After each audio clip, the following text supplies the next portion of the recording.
Oi, pessoal! Vamos falar um pouquinho sobre a poda neuronal e o autismo. Qual a relação aí entre esses dois? Então, a poda neuronal é um processo natural do cérebro.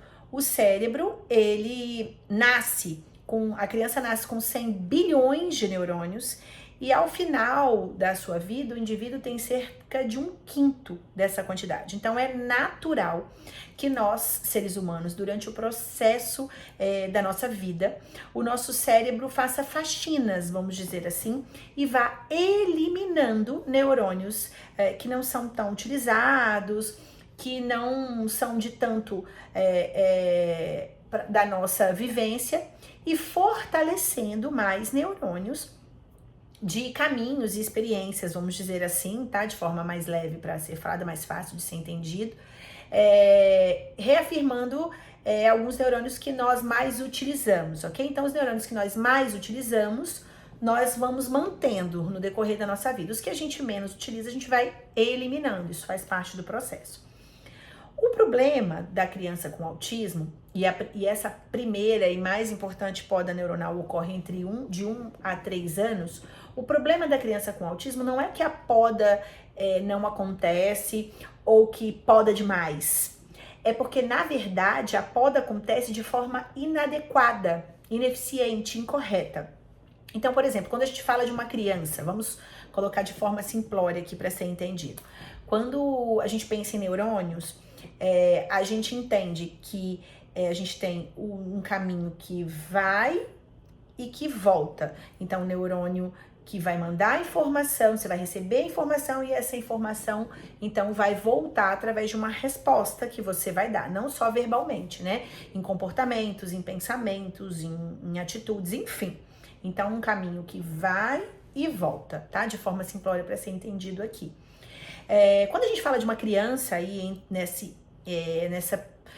nesse ponto crucial aí da primeira infância, que é entre 1 e 3 anos, a primeira infância é até 6 anos, mas esse ponto aí de 1 a 3 anos é muito importante, onde acontece a poda neuronal ou neural, enfim.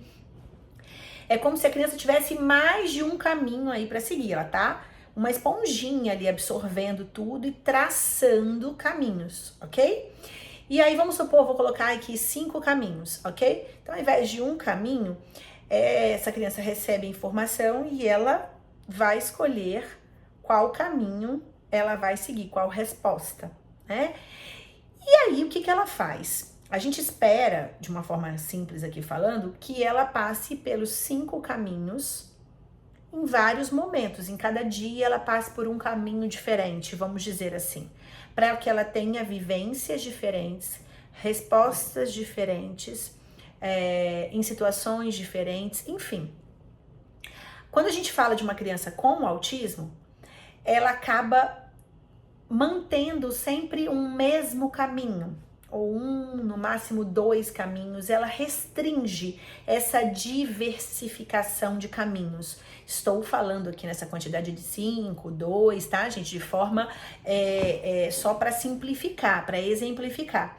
Então, ela acaba reduzindo a quantidade de caminhos. E aí acaba fortalecendo esse mesmo caminho que ela sempre passa. Quando eu amplifico a quantidade de caminhos, eu não fortaleço um só, né? Eu vou alimentando vários. E é isso que é o que tem que acontecer. Uma criança com autismo, se ela vai alimentando sempre aquele mesmo caminho, ela tende, então, a ter esses comportamentos ritualísticos, a sempre ser daquele mesmo jeito, determinadas coisas sempre da mesma forma. Ela acaba reduzindo a aprendizagem, porque ela acaba sempre ficando em mais do mesmo, e aí as outras demandas de informação ela não amplifica para aprender mais, evoluir no processo de comunicação, linguagem, socialização, enfim. Então eu acabo reduzindo a aprendizagem, socialização, comunicação, enfim, a desenvolvimento num todo do cérebro.